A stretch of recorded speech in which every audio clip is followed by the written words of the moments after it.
Shalom, shalom, shalom, bien-aimé, shalom, que Dieu vous bénisse et que la paix du Seigneur soit sur toi, que Dieu t'élève davantage.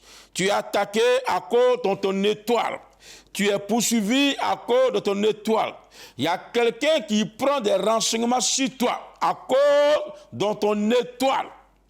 Il y a quelqu'un qui prend des renseignements sur toi. La Bible dit que Jésus est né, Hérode qui était roi. Il y a un deuxième roi, véritable roi qui est né. C'est toi que Dieu a choisi.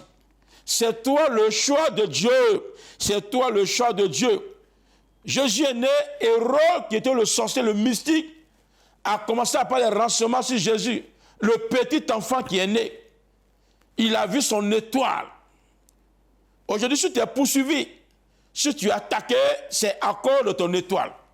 L'ennemi te poursuit à cause de ta grâce, la gloire de Dieu qui est sur ta vie. Et parce que tu n'es pas n'importe qui. Je dis bien, tu n'es pas n'importe qui. Dieu t'a élevé, il t'a béni. Jésus est né à Bethléem. Hérode a commencé à avoir les renseignements sur lui. Il paraît qu'il y a un petit roi qui est né. Parce que l'ange avait annoncé qu'un fils nous sera né. Le fils représente pour toi le bonheur, la santé, le mariage, la gloire. Ton entreprise qui va prospérer. Tu as une autorité. Il y a une élévation qui est venue, qui arrive. Mais il y a quelqu'un qui est dans le secret, qui a pris les renseignements sur toi, qui veut te déstabiliser, qui veut te tuer.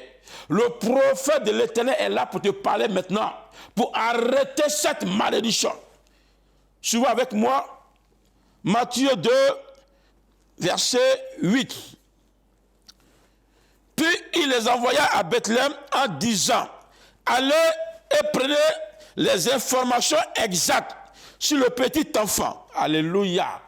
Il dit, allez, prenez les informations exactes sur ce petit enfant. Il est petit, mais spirituellement, il est grand. Hérode a vu cela.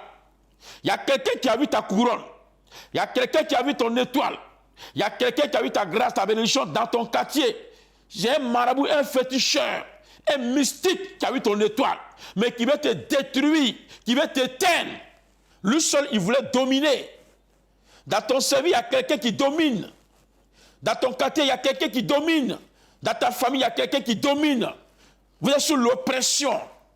Hérode, c'est un sorcier, c'est un tueur. Je combats ses œuvres. Je combats ses œuvres. Je combats ses œuvres. C'est ça le thème. Tu dois annuler le décret de mort sur ta vie. Mais Jésus a fui. Les parents ont pris cet enfant. Ils ont fui. Ils ont quitté la ville. Ils ont pris les dispositions. Mais ce n'est pas une fuite en tant que telle. Mais c'est les dispositions spirituelles et physiques. Pour échapper au déluge d'Hérode. Pour échapper à la mort. Tu vas échapper. Tu vas échapper à tous les décrets des méchants dans ta vie. Tu vas échapper. Tu vas échapper. Hérode, les mages l'ont joué. Ceux qui ont été envoyés contre toi. Ceux qui ont été envoyés pour prendre les renseignements sur toi. Ceux qui ont été envoyés pour te détruire. Vont échouer. Vont échouer. Au nom de Jésus. Je dis bien, ils vont échouer. Ceux qui ont été envoyés pour te déstabiliser. Ceux qui ont été envoyés pour te faire chuter. Vont échouer au nom de Jésus. Je les brise, je les renverse. Je les consume. Regardez ce qui s'est passé. Dans Matthieu 2, verset 16. Alors Hérode, voyant qu'il avait été joué par les mages, se mit dans une grande colère et il envoya tuer tous les enfants de 2 ans et au-dessus qui étaient à Bethléem et dans tout ton territoire, sur la date dont il s'était soigneusement acquis auprès des mages. Alléluia. Il y a quelqu'un qui a pris une date. Il y a quelqu'un qui a fixé une date de ta mort. Il y a quelqu'un qui a fixé une date de ta maladie. Que Dieu le confonde au nom de Jésus. Ce qui est arrivé aux hommes ne t'arrivera pas. Là où ils ont tué, l'esprit qui a tué les hommes ne te tuera pas. Au moins tu es en train de me regarder. La vie rentre dans ta maison. Dans tous les domaines de ta vie. Au lieu tu dors, tu fais les cauchemars. Tu es malade, tu as un cancer. Tu es dans une clinique, dans un hôpital. Tu dors, tu fais les rapports sexuels dans tes rêves. Tu es suivi par les démons, par les génies. qu'il y a quelqu'un qui a pris un décret de mort. Comment savoir qu'il y a un décret de mort qui te domine? Tu manges avec les morts. Tu rêves, tu es au cimetière. Tu rêves à chaque fois que tu te retrouves au village. Tu es poursuivi. Tu te réveilles fatigué, étouffé. Tu es toujours dans les convois, dans les voitures, dans les cars. Ça veut simplement dire que quelqu'un a pris un décret de mort contre toi. Ton âme est déjà livrée dans le séjour de mort. Hérode a pris un décret de tuer tous les enfants de 0 à 2 ans au-dessus.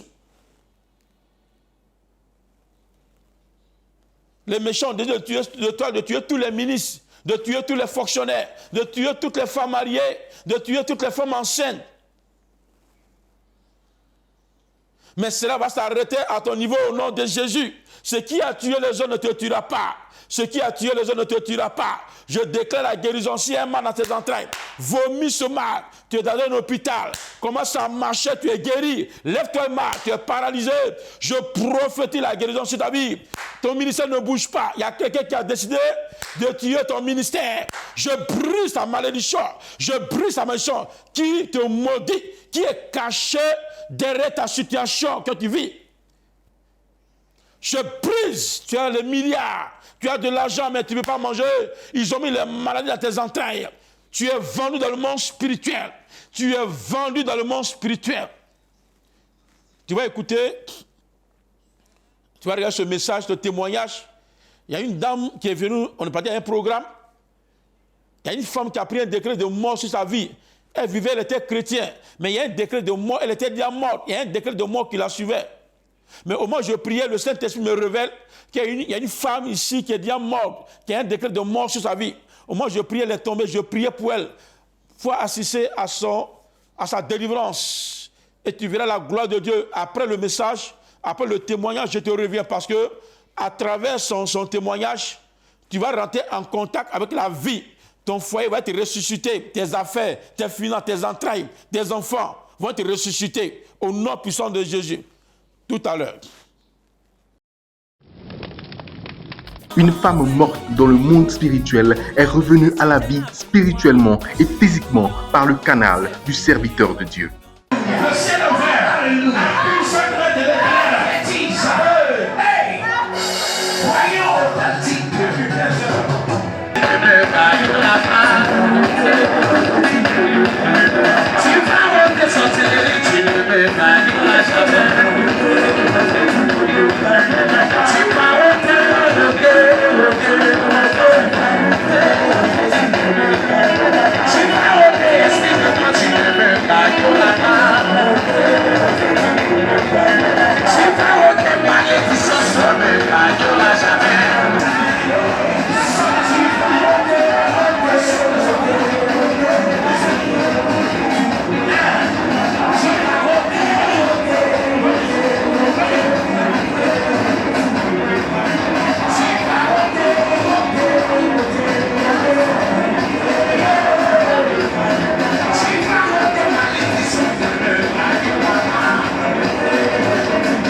Laisse son souffle.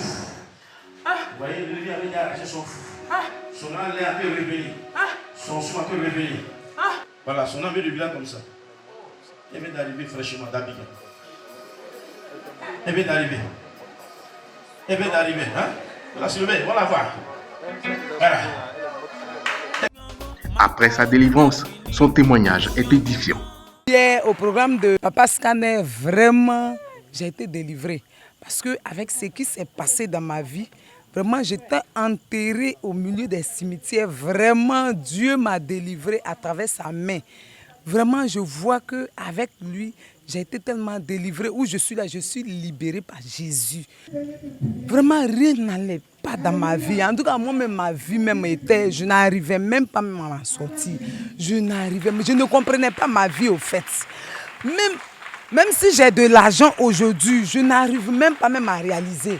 Vraiment, je vois qu'avec ce programme-là, tout a changé dans ma vie. Depuis les 3 jours que j'ai passés, je vois que vraiment j'ai été libérée. Ces événements confirment que le prophète Abraham Prospérité est un homme que le Saint-Esprit utilise réellement. Il allie don de connaissance et don de puissance. Venez le rencontrer ou assister à ses programmes et vous expérimenterez vous aussi la grâce de la délivrance et du repositionnement dans votre destinée de façon authentique. Tu as écouté le message, tu as vu le témoignage, c'est palpable. Le royaume de Dieu ne consiste pas seulement en parole, mais en démonstration d'esprit de puissance. Ce que l'apôtre Paul dit, quand tu prêches, il faut prouver ce que Dieu fait. Il ne s'agit pas de prêcher, de parler dans le vide, mais il faut aussi prouver ce que Jésus fait. Ça, c'est authentique. Regarde le miracle. De la même manière, Dieu a guéri cette dame, il te guérit là. Son témoignage était authentique. Tu as écouté son témoignage, sa délivrance, son témoignage. Elle a parlé. Que Dieu restaure ta vie et ton âme. Que la bénédiction de l'Éternel soit sur ta vie. Que Europe tombe à ton niveau au nom de Jésus. Demeure béni à vie.